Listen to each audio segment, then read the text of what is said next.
All right, and now we wait for a couple of attendees. Hi, everyone. Welcome. We're just going to give it a few more minutes for people to trickle in.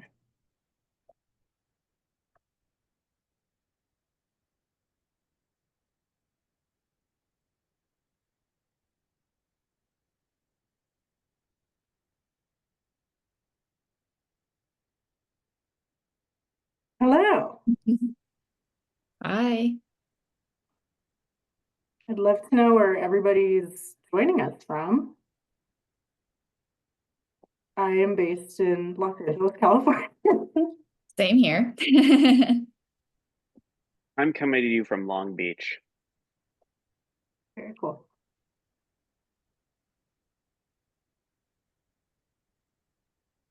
North Hollywood, you're my neighbor.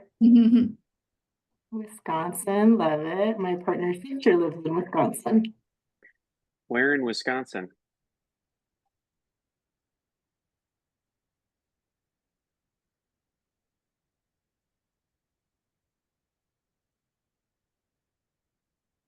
San Diego, nice.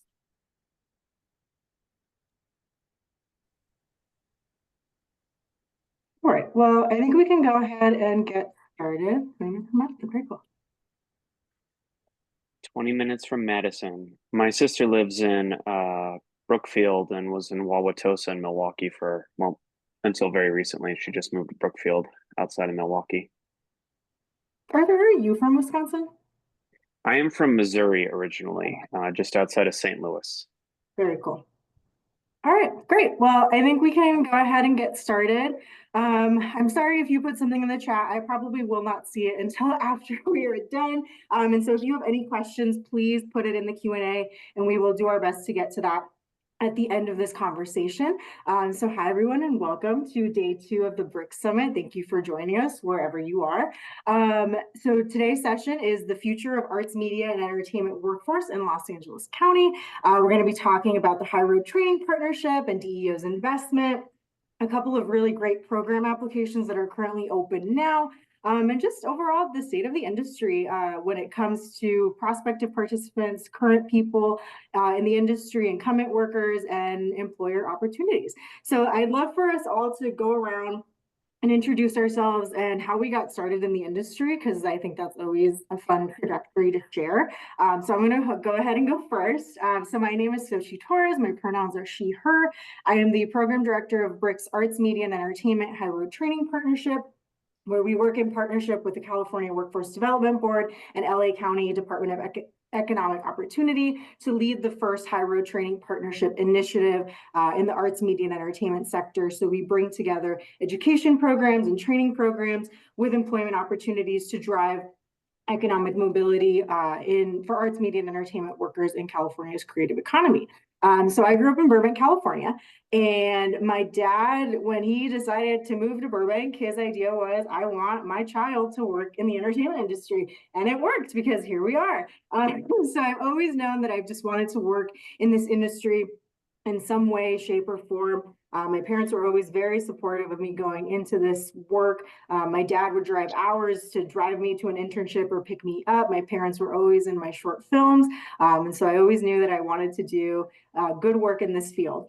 So I started my career actually as an intern, working with like LA Promise Fund and the Reach Honorship Program at Warner Brothers. And then from there, I started my career working in marketing and social media. And from that experience working in content creation and learning creative strategy, I was really able to utilize a lot of those skills when I pivoted my career. And I started working in pipeline programs and creative talent development programs for writers and directors. I was at NBC and Warner Brothers Discovery doing some of those programs. And that is how then I got my start in workforce development at BRIC. So now I've been at BRIC for almost 2 years. So I will hand it off to Irma. Love that story. Thank you. So I'm Irma Livadic. I'm a program director for our careers program at the Entertainment Industry Foundation. So the Entertainment Industry Foundation, or EIF for short, is an 80-plus-year-old organization that is really serves as the philanthropic partner to the entertainment industry. So we have two main verticals to our organization. One is our fiscal sponsorship services. So we support a number of different celebrity initiatives focused on social impact. And instead of a celebrity creating their own nonprofit, they can sit under our nonprofit status, and we support all the administrative and financial and grant making backend for them so that the initiative itself can really focus on their mission and programming. And then we also have our programs as well, our in-house programs, and some of them include Stand Up to Cancer, which I'm sure a lot of folks might be familiar with, as well as Defy Disaster. And then with the careers program, specifically the initiative that I manage, it's very much focused on increasing access and reducing systemic barriers to the entertainment industry for historically excluded communities. So we really see ourselves as the bridge and the convener across the larger creative workforce ecosystem. So really bringing together industry employers, as well as early career talent and nonprofit organizations, working with individuals who want to be a part of this industry, and really trying to ensure we can foster collaborative programming, as well as coalition building efforts that really focus on ways to build inclusive pipelines into the industry. And I think for, my kind of career journey is pretty untraditional. I didn't see myself initially going into the entertainment industry. I actually really wanted to pursue public policy. That was my passion from the beginning, specifically as it relates to kind of economic and workforce development, as well as access to higher education. And that was something that was really informed by kind of my upbringing. I was raised by immigrant parents, and coming from that household, my parents really didn't know how to navigate our country's education system, the workforce system. So for me, being the first generation college student and really trying to navigate everything myself, it was something that I wanted to make a career out of, and really wanted to create that systemic change, and knowing that policy is really a big way to do that. And so I actually, once I pursued a master's in public policy, I did a number of internships in more of the policy space. So I had some internships at the California State Board of Equalization, focused more on tax policy and doing kind of communications and outreach there with constituents. And then also did some work around campaign finance reform. So ensuring that we have transparency around how we finance political campaigns. And then my kind of first introduction into, I would say, more of the intersection of education and workforce development and policy was an internship I had at a nonprofit called Harbor Freight Tools for Schools, which is focused on enhancing skilled trades education across US public high schools. So really my role there was to do a lot of policy analysis, as well as recommendations on different models that support students getting into the skilled trades. So everything from youth apprenticeship models across the country, as well as programs that help underrepresented communities in the skilled trade sector, like women and people of color, get their foot in the door. And then from there, I actually, through a connection from someone from my master's program cohort, I actually ended up at the Los Angeles Mayor's Office of Economic Development under the previous administration, Mayor Eric Garcetti. And I began as a program coordinator for the Evolve Entertainment Fund, which is, funny enough, now the Group Effort Initiative.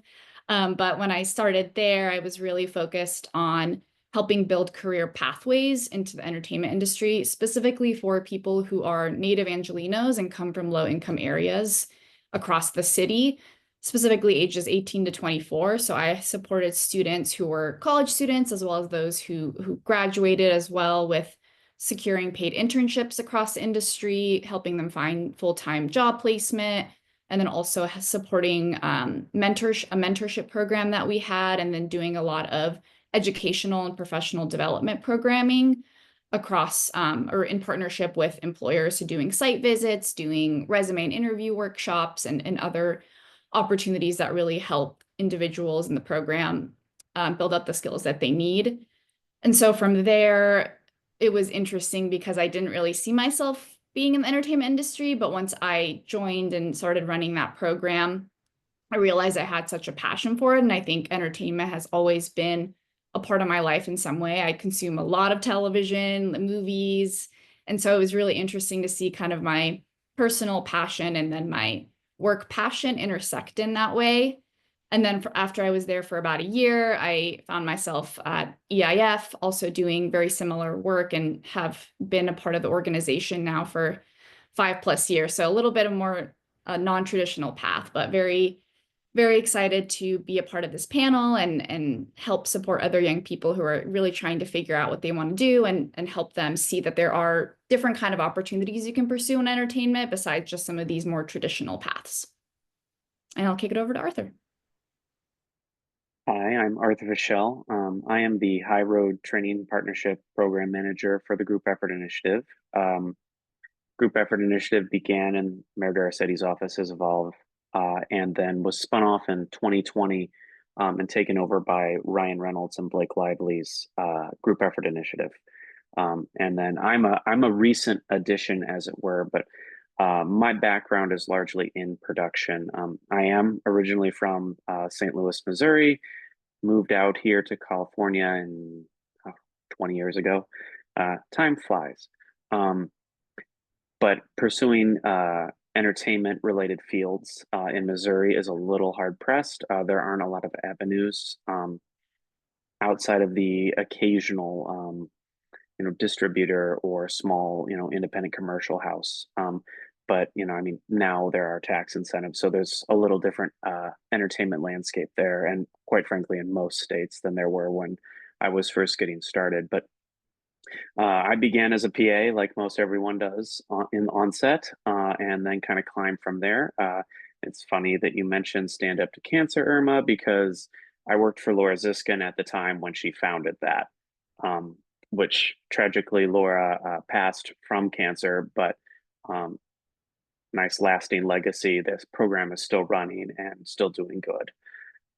Laura Ziskin, if you're not familiar, did the first 3 Spider-Man with Tobey Maguire, and then I believe her company also was listed as a producer on the first Andrew Garfield Spider-Man before it was spun off, no pun intended there, I guess, into its own different production through Sony, and I think that's Pam Williams now. But regardless, the pathway I took kind of in entertainment, you move around quite a bit on set and in production. I worked largely in commercials, a lot of car videos for different car manufacturers, rental agencies, and companies of that nature. And then I kind of gained in on the ground floor of before Facebook and a lot of the YouTube marketing had become what it is today.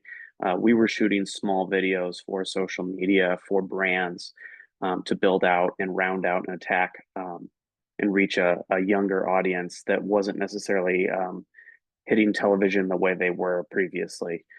So if I probably would be a different career path if I'd started now, but back then it was deemed lesser than because, oh, it's just for YouTube or it's just for Facebook.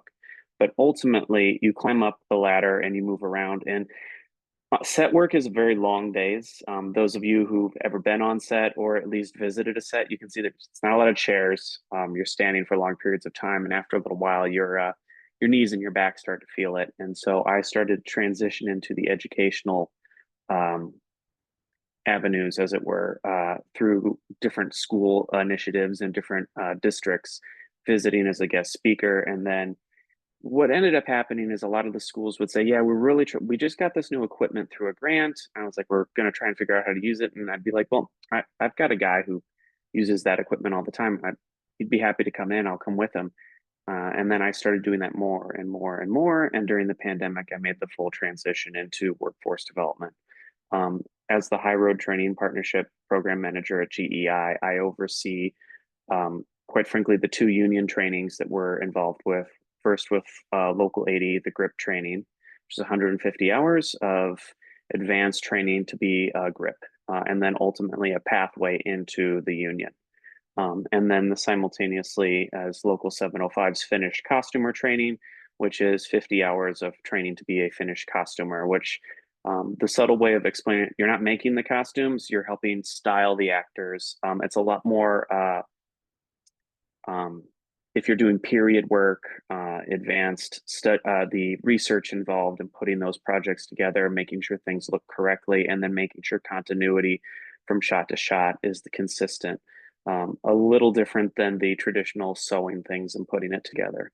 But those two trainings I oversee, and then I also support all the other RAPs and CBOs in their hunt for jobs. I meet with a lot of different employers and a lot of different entertainment industry is not sometimes traditional in the sense that there's a corporate, HR team, but then it's also non-traditional in the sense that they're hiring people for crew positions, which is just gig work or freelance work, if you will. And so I meet with a lot of different UPMs, line producers, and ADs, and try and get people plugged into jobs on set. Most recently, we had a couple guys work the Grammys. We had two people do the prep for a shoot in Canada, help the costume team put together the basically the it's called the lookbook. They'll probably if someone's on here from 705, I'm not speaking out of turn. I don't know everything, but put it all together for the Canadian production. But they did all the prep work here in Los Angeles with those teams and fitting the actors. But then, those jobs are, like 5 days here, 6 days there. And then the feature films sometimes can go, 9 months if it's a bigger project.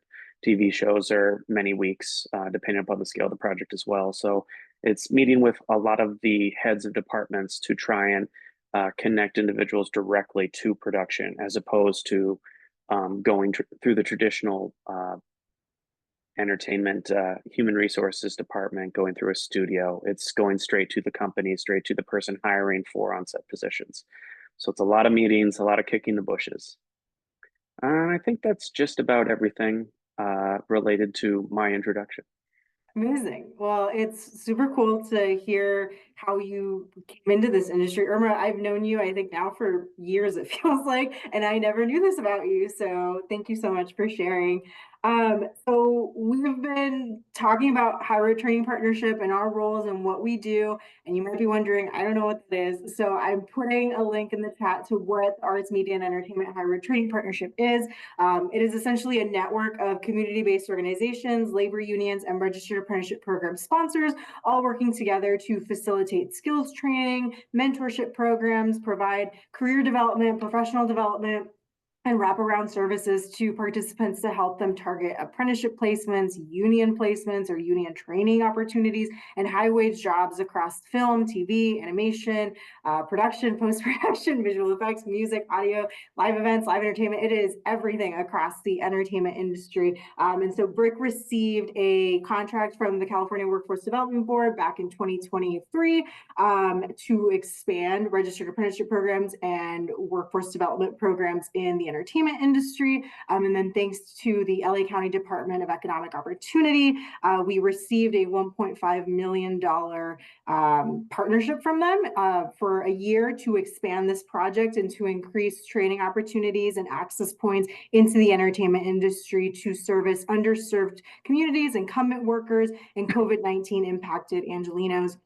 And thanks to the Department of Economic Opportunities investment in High Road Training Partnership, they have so graciously funded 3 workforce training programs to recruit and support underserved participants who are interested in careers in the arts, media, and entertainment industry. And so I'm going to share my screen while we go through the 3 programs that we're going to talk about. And Arthur, I'm going to hand it off to you to talk about Local 80s program once I share my screen. Please hold on. Okay. Awesome. For those of you who are unfamiliar with Local 80, IATSE Local 80 is one of 13 union locals in Los Angeles. Local 80 represents GRIP, Set Medic, Warehouse, and Marine. The GRIP training itself is a very advanced training for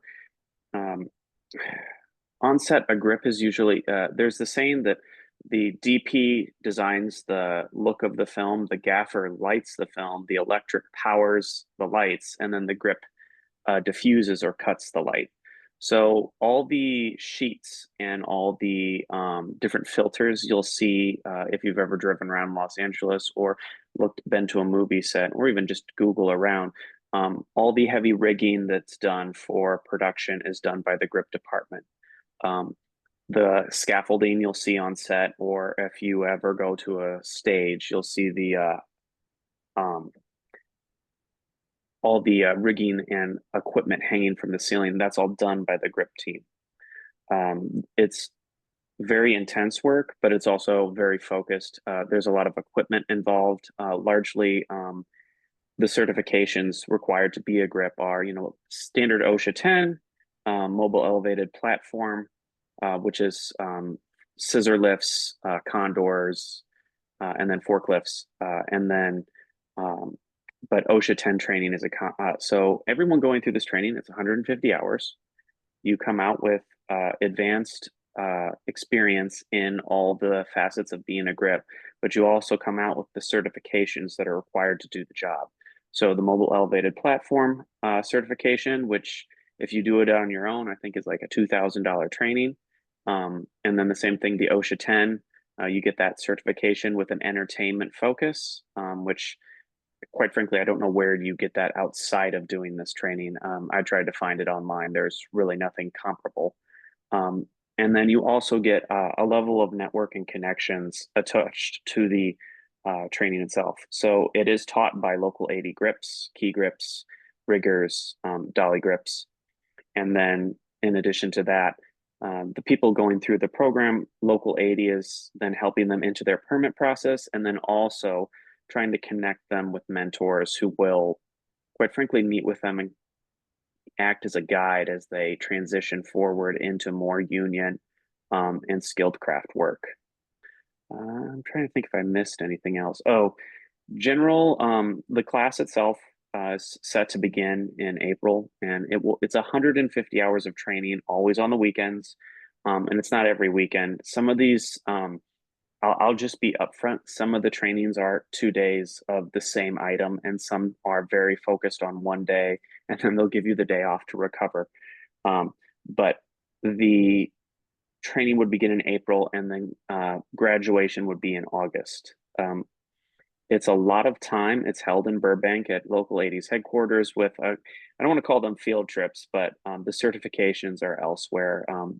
OSHA 10 certification is a classroom, and then the MUP certification, it's not a PowerPoint presentation. You're out there, you're on the condors, you're on the scissor lifts, you're learning the ins and outs, and you're passing a test to do it. And I think that's generally everything. The class is going to be, I think they said 20 to 25. I'm hoping for 25 personally, because this is a long training, and 25 people is a nice solid number for me. Yeah, and I also want to mention that this program is open both to new people who, if you are interested in working as a grip or wanting to be a part of local 80, but it is also open to incumbent workers. Awesome, thank you, Arthur. And I will pass to the next slide. Okay, so Better Youth Program is another one that DEO has funded. So they're currently accepting applications until April 1st. For their project management training program, which is called the Reel to Reel Global Film Festival / program. It is a registered pre-apprenticeship program that equips participants with the foundational skills that are needed to succeed in this film festival / program. It covers project management essentials, workplace resilience, and mental wellness strategies, helping participants develop the organizational, leadership, and well-being tools necessary to thrive in the arts, media, and entertainment and tech industries. Participants will learn project management, events, which is extremely important, film programming and curation, and they will also have dedicated mentorship. Eligibility for this program is 18 and over, must live in LA County, have right to work in California, system impacted by COVID-19, and really just an overall interest to work in arts, media, and entertainment or project production management, and ready for that skills training. And lastly, which I did see, I think it was a BRIC volunteer who put this in the chat, so thank you so much. BRIC's apprenticeship program has also been partially funded by the Department of Economic Opportunity, and BRIC's apprenticeship program is the first state and federally recognized apprenticeship program in animation, visual effects, and games. This program has been operating, I believe, since 2023. So we have crafts or careers / pathways and as CG generalists, concept and visual development artists, game designers, production management, storyboard artists, technical artists, and visual effects artists. Eligibility for this, yes. Xochitl, can you click on the next slide? It's still on local 80s. Oh, thank you for that. No, I thought I did. Okay, how about now? Yep, we're on BRICS now. Okay, for context, this was Better Youths, but I will share the link to the applications after I'm done sharing my screen, but now we will go back to BRICS. So eligibility for this program is must live in LA County, must be a California resident and have the right to work in California. For BRICS apprenticeship program specifically, we do have an age range that we do like to target. So it's either 18 to 24 or a veteran, and then must be impacted by COVID-19 in some way. And the way that BRICS program works is we have changed it this year. And so essentially, if you are interested, you can submit your portfolio and your application for review. And we are reviewing those applications on an ongoing basis. And so if you are accepted into the approved candidate pool, once we do have an employer who is interested and ready to hire, we will reach back out. And BRIC does a great job at preparing people for that initial screening and for that interview. And we will help you through that interview process. We will help with onboarding. And then additionally, we help with supportive services. And so if there are any needs that a participant has, such as needing access to transportation assistance or needing to pay for utility bills or needing any academic resources, that is something that BRIC's apprenticeship program can help out with. Great, so I'm going to stop sharing my screen. Okay. Awesome. So we're very grateful to the Department of Economic Opportunity for investing in these program opportunities that provide skills training and certifications to increase job placements in this industry. And really for all of our high road training programs that we have a very robust pipeline of very talented and creative participants who are ready to start working. And so and by we, I also mean Arthur, is actively supporting all of these people with job placements and speaking to employer partners and prospective employer partners. And so now I want to shift the conversation a little bit to focus on that employer partner relationships and things that we've heard as the industry is shifting a little bit. And so Irma, I wanted to toss it to you. As the arts, media, and entertainment sector lead that EIF represents, can you talk a little bit about the roundtables that EIF has hosted and some of the feedback that you've received from employer partners on the industry and any focus areas that you'd like to touch on? Yeah, absolutely. And just also for background, within the HRTP project, our role as an organization is to support that employer and union engagement specifically and really amplify the apprenticeship model and these programs across the sector. So our employer roundtable series is really focused on bringing together industry professionals from across human resources, corporate social responsibility, and early career programs to really educate and provide space for them to brainstorm and ideate, build community, and also really think through different workforce development topics. So some of the ones that we've done in the past include disability inclusion and employment. So how are we supporting the neurodiverse community and finding job opportunities in film and television production? We've also done a couple now on apprenticeships in the arts, media, and entertainment sector. So for National Apprenticeship Week in 2023, we highlighted the BRIC apprenticeship program and the Handy Foundation program, which all of those are focused on animation, visual effects, gaming, and then also film and television production.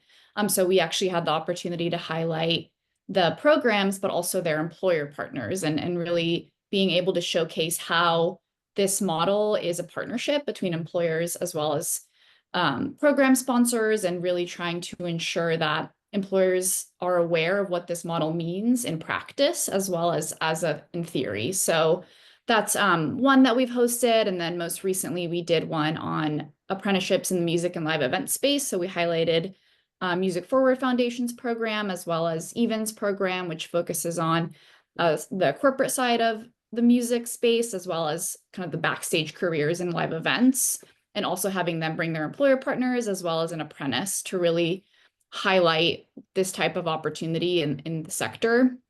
And then we've also done a few kind of more educational webinars as well. So our roundtables are both in person as well as virtual. And some of the other webinars we've done have been on the California Film and Television Tax Credit Program. So how can productions tap into that as a resource to help support their productions and help reduce costs? And then also having the opportunity to just bring together industry professionals in person too. So in 2023 was our first kind of initial industry roundtable, but with the High Road Training Partnership, really we want to continue doing these roundtables and being able to ensure that employers understand what apprenticeships are and also understand their workforce and talent needs and how apprenticeships can solve for that. And also promote, of course, placement of apprentices and eventually full-time job placement at their company. So really amplifying the work that Arthur is doing on the ground of connecting with employers and doing that job placement piece.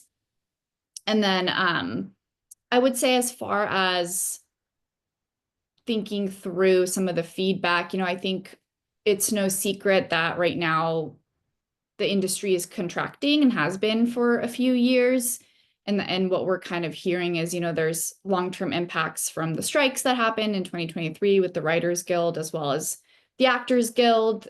Production is leaving the state of California due to lack of competitive incentives compared to other states and also other countries. So there's a lot of globalization also happening in terms of job opportunities internationally. And then I think also just given the federal administration and kind of their stances on topics like DEI, which indirectly impact our industry and the work that we're doing, and then also the LA fires impacting a lot of workers in the industry, as well as people who might be interested in entering the industry. So I think with all these factors, it's definitely become more challenging to engage stakeholders. But I think what we're seeing and what we're hearing from employers is there is still an interest in doing this work. I think it's just going to change a little bit in terms of the approach and then also the messaging. So I think with the messaging, it's really about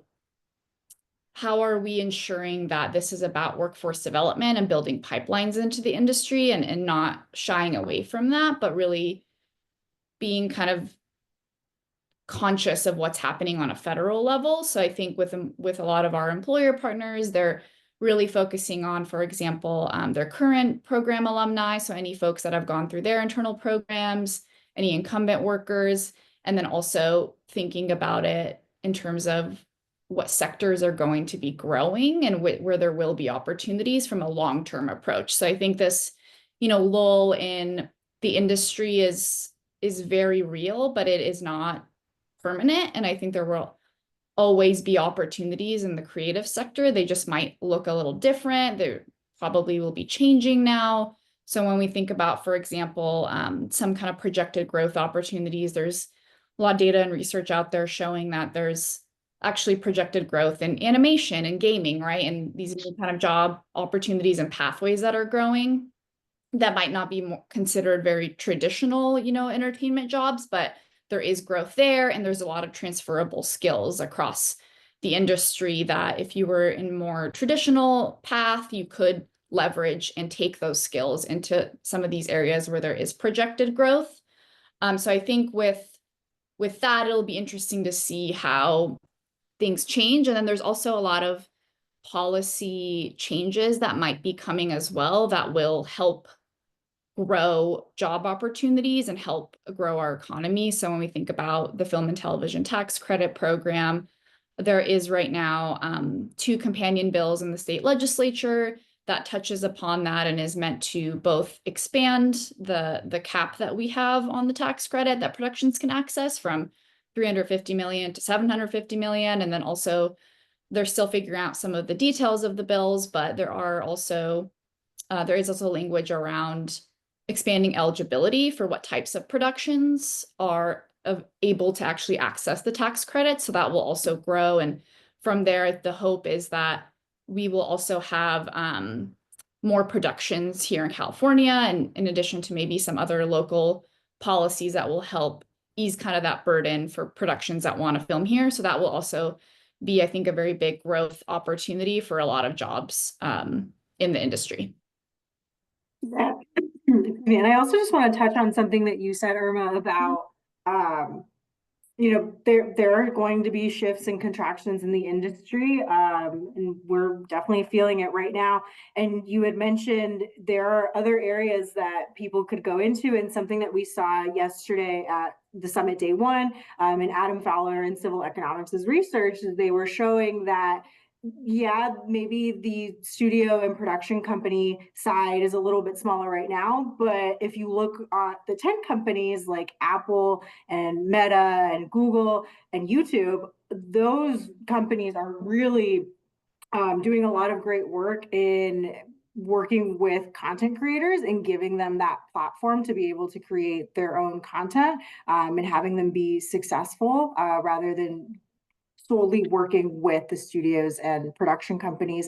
And Arthur, I wanted to bring it to you if you could talk a little bit about some conversations that you've had with employers and how we can maybe modify some of our training programs, focus more on transferable skills, or offer certain certifications like you were talking about with the local 80 program. So before I answer that one, someone asked a question about the apprenticeship if you're older than 24.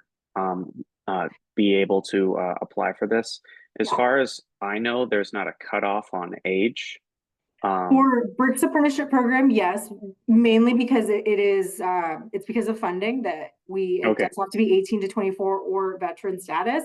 But for other apprenticeship programs like the Handy Foundation that focuses more on production, post-production, and virtual production. And then we also have EVEN, which is the Events Vocational Education Network, and they focus more on live events, live entertainment. I don't believe they have an age restriction. And then we have Key Code Education, which focuses on post-production engineering. And they also do not have an age restriction.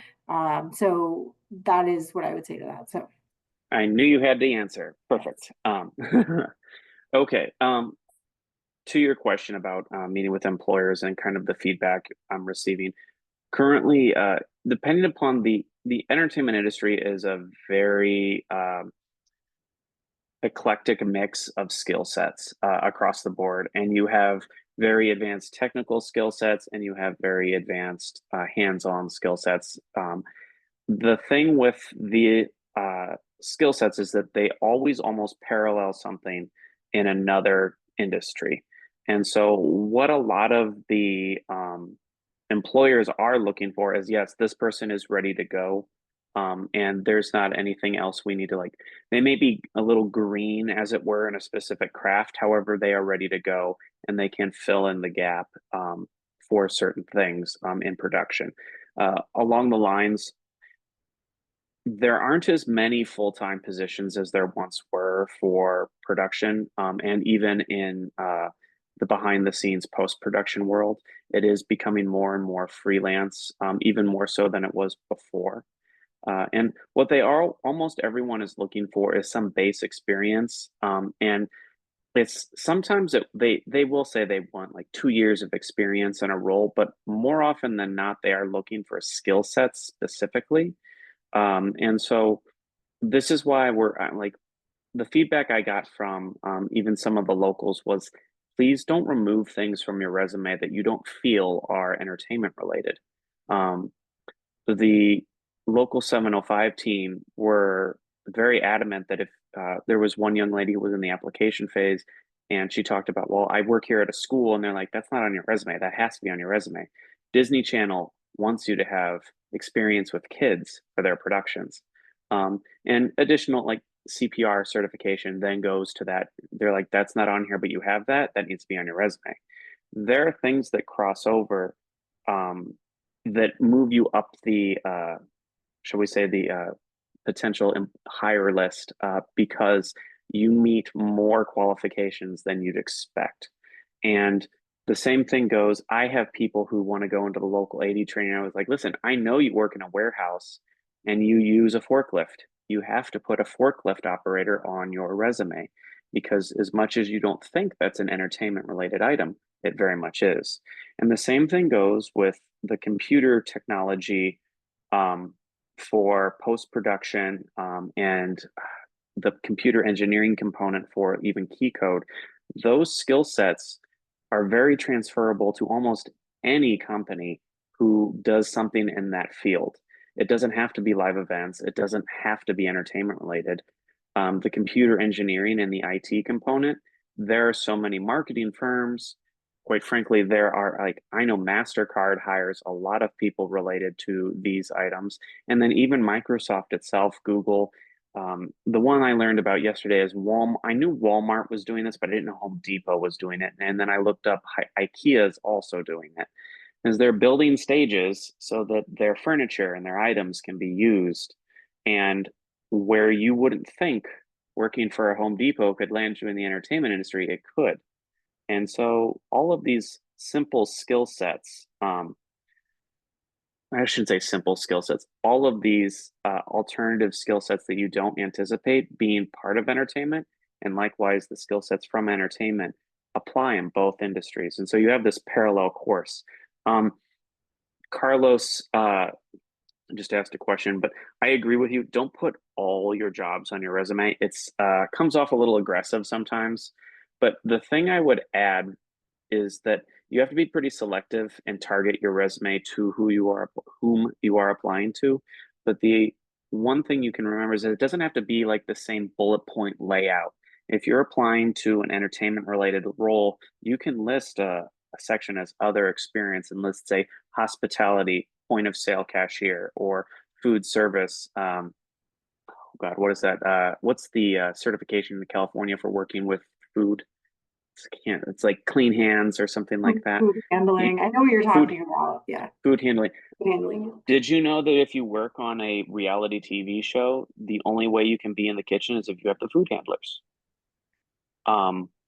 And I had a PA who she moved up the chain of command pretty quickly because she was a manager for Crumble Cookies, and all of a sudden they're like, well, we need someone with food handlers, and she's like, I have food handlers, and I worked for this and did the kitchen, ran the kitchen. And they're like, you're in. And all of a sudden she was helping set up the kitchen for, oh God, it's that show with Duff with the children. But regardless, there's a lot of carryover from one industry to the next. Yeah, and so I mean, even though, sorry, go ahead. I wasn't sure if you were done. Mhm. I was just sorry, gonna. frog in my throat here.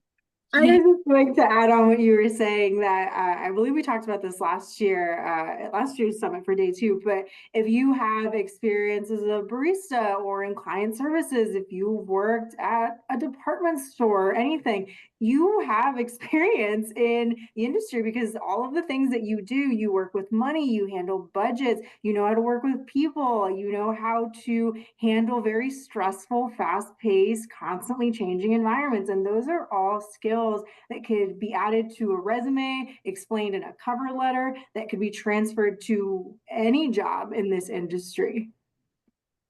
Exactly. Yeah, I think also something to keep in mind too that I have had to tell myself personally when applying for jobs in the past is you also don't have to meet every single bullet. A lot of the times job descriptions are a wish list and they're not necessarily representative of everything you have to have in order to be successful in the job, especially how it's listed. Obviously, this depends very much on what pathway you're in and what craft you're in, but I think it can be disheartening sometimes when folks from underrepresented backgrounds, like people of color, women, etc., see job descriptions and then choose not to apply because they don't have one bullet out of 10, whereas other folks will just apply even though they don't have any, maybe they have 2 and they're just go for it and get the job. So I think it's really about being confident about your abilities and then really showcasing and your transferable skills like Arthur and Xochitl are mentioning, and just being a storyteller, which is really what the creative sector is about. So how can you showcase your story as a professional and as a human in general on your resume and when you apply? Yeah, I want to answer Maggie's question since we're already on this topic, but advice for cover letters. Oh, sorry, I don't think anybody else can see the question. Do you have advice for cover letters, whether they're required in apprenticeship apps or not? I cannot speak to all the other apprenticeship applications off the top of my head. I don't know if they require a cover letter. I will say for BRIC's apprenticeship program, we don't have a cover letter per se. I think it's a statement of why do you want to be an apprentice? Why do you want to be an apprentice at BRIC? Which is a very similar question that you would answer in the cover letter, and something that Rabia was saying this morning at the DreamWorks session was the cover letter is not a regurgitation of your resume. It is explaining why there might be a gap in your resume, or if you had an experience somewhere that's not related to entertainment, what kind of tasks and projects did you do there that relate to this job? Or if you don't have any experience and you're completely new to this industry, do you have any school projects or films that you've worked on that you want to touch on in your cover letter that would make you a viable candidate for this position? Irma, Arthur, I don't know if you have anything else to add to that. No, I think you covered it.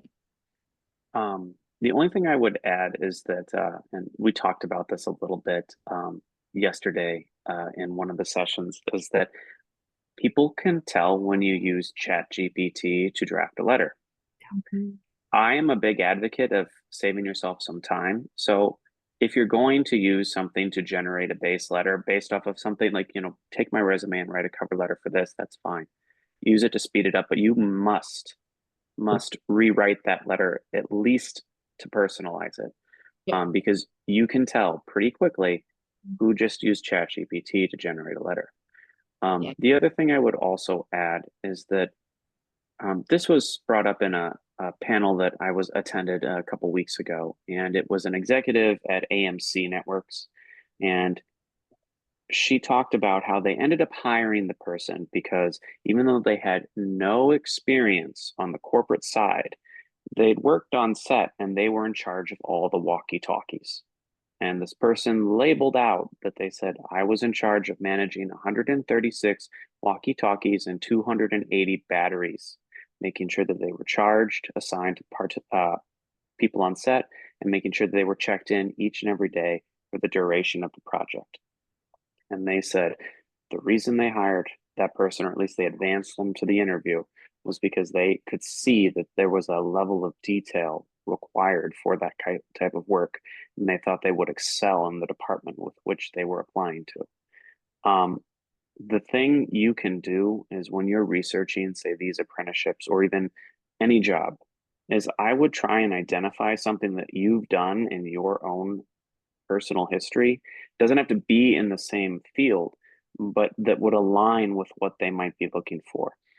If you are really good with numbers in Excel, like my sister is, my sister has no desire to work in entertainment. However, her extreme experience in accounting would make her very accessible to most of the studios in terms of career. And they'd have plenty of use for a solid accountant, even if they have no entertainment background. Now, not everyone has experience as an accountant, but the point is there's something in your work history or personal experience that will apply towards whether it's this apprenticeship or this next job. So do a little research before you write your letters and then add in that little X factor. And that's usually the difference between getting discarded and moving on to the next level. Because every employer and quite frankly, every production manager I've ever worked with, if they're reviewing a candidate and they can tell the person really took the time to figure out a little bit more about something, that means that they know they're invested. And that's my one pearl of wisdom, because if you show up and you don't know either the role you're applying for or the person you're applying to, that's going to show pretty quickly, and they're going to discount that as you're not really there to be for the job. That's just my little take on this. Irma, did you want to add something? Because I saw you went off mute. Yes, I was just gonna say, kind of piggybacking off of what Arthur was talking about with that example with your sister.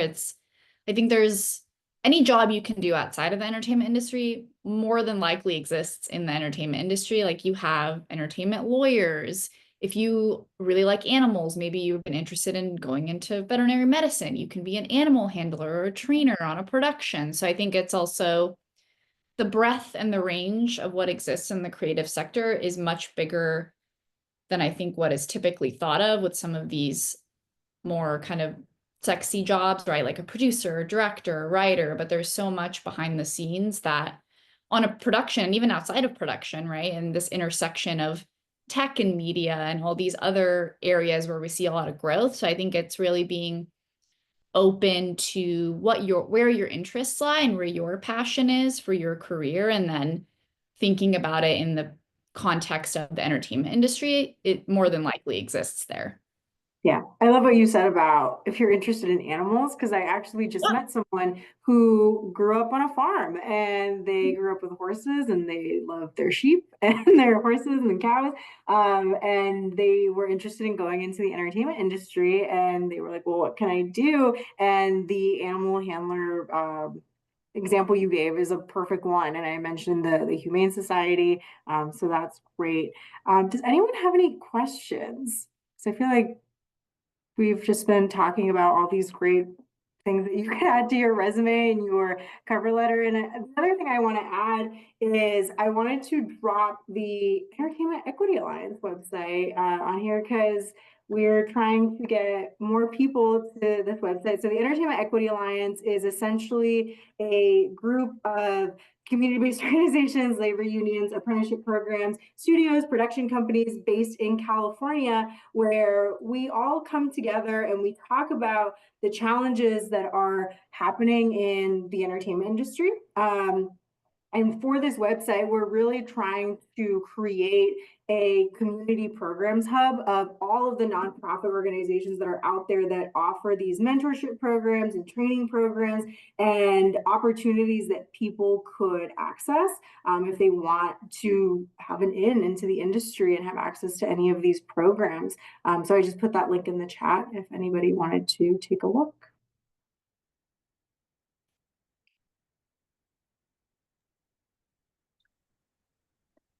Yeah. I was going to mention this too. For those of you that are not in Los Angeles, and I saw Baltimore and I saw Milwaukee, and I think a couple other interesting locations across North America. But Baltimore itself has a lot of production. It's just not the same type of visibility that you would expect if you, say, visited New York, Atlanta, or Los Angeles. Under Armour does all of its commercials in-house there. I know they did the Rocks commercial he's part of their next campaign. He was in Baltimore just shooting that. A lot of the brands, and of course the DMV area in general has a lot of production because of Washington, D.C. and Virginia. So there's a lot of different options in some of these areas. It's just not necessarily as visible because there's not as much. I mean, quite frankly, driving through Burbank when I first moved out here, it was hard you trip over every other production because there was always someone like a street is closed because they're filming something. And downtown LA is the same way. All the car commercials, they film most of them in downtown Los Angeles, and you see the car being, driven, and then there's another car with a crane on the back of it and a camera. That's pretty normal. I just saw that recently for the first time. Yeah. It's a little jarring the first time you see it because you're like, what? Like it's a robot. Yeah. But the thing becomes what you end up having to do is figure out the niche within that marketplace. Iowa had big NBC shoots because of sports with the what was it called? The Field of Dreams field. So there's different avenues you can approach. Milwaukee, the tool brand produces its own commercials. And then some of the beer companies also shoot in-house. So there's production opportunities. You just kind of have to narrow and find them. Oshkosh actually surprisingly has productions too. I didn't know about that until someone told me that they shoot all their clothing commercials are still done in Oshkosh. But I think there's a question about high road training that are more specific to my background, won't take up participant space. Yeah, I mean, if you want to reach out afterward, be my guest, find us. Yeah, I just I put my email in there just in case. Yeah. Yeah. There is also, for folks in other states, maybe, or other areas, there are also remote opportunities depending on what track you're in. So if you want to do post-production, like depending on your skill set, right, a lot of that work can be done remotely using specific software, right? So I think there's also opportunities to find those remote jobs and be able to apply for those too, even if you might not live in a quote unquote entertainment hub. And what was discussed yesterday, because I know there's a lot of the sky is falling talk right now because it's slow production across the board. I met with the film commissioner in UK a couple weeks ago, slow there. I've got colleagues in Australia who she's just like, it's dried up right now. Every so often, the entertainment industry will transition from one, I don't want to call it medium, but the evolution from camera to digital was a big one. All the film, all the film like processing companies are gone now. And the same thing goes, we're transitioning again. Cable.com, all of these things. I remember, I want to say it was 2011, 10 or 11, when SAG and AFTRA were merging. The discussion was about residuals for videos that are on the internet. And their contract ultimately laid the grounds for their future contract for streaming. What we don't necessarily see, hindsight being 2020, is where it's headed always. And so right now, while we do see what is streaming, that might not be the end game. We see a lot more YouTube production. There's a lot more podcasts. Independently, there's a lot of internet resources and training videos. If you are, I mean this, out in the middle of nowhere and there's not a, like a rental house, you can go pick up equipment. You can do a lot of stuff just at home and get started that way. It doesn't necessarily have to be through an advanced program initiative, but when you get started, I can't tell you how many resumes that I've seen go through some of these programs where they're doing this independently. Well, we produced a YouTube web series, 25 episodes, and I was the gaffer. Amazing. That still is valuable experience and can go on a resume. And likewise, that same experience flips to the other side. I'm going to stop you there because we're going to get kicked out pretty soon for the next Zoom. But thank you, Irma and Arthur, so much for sharing your valuable time and for sharing all of your wisdom and insight. And thank you all so much for tuning in. And we hope that you stick around for the next 2 to 3 hours of BRIC Summit Day 2. Thank you, everyone. Bye. Thank you.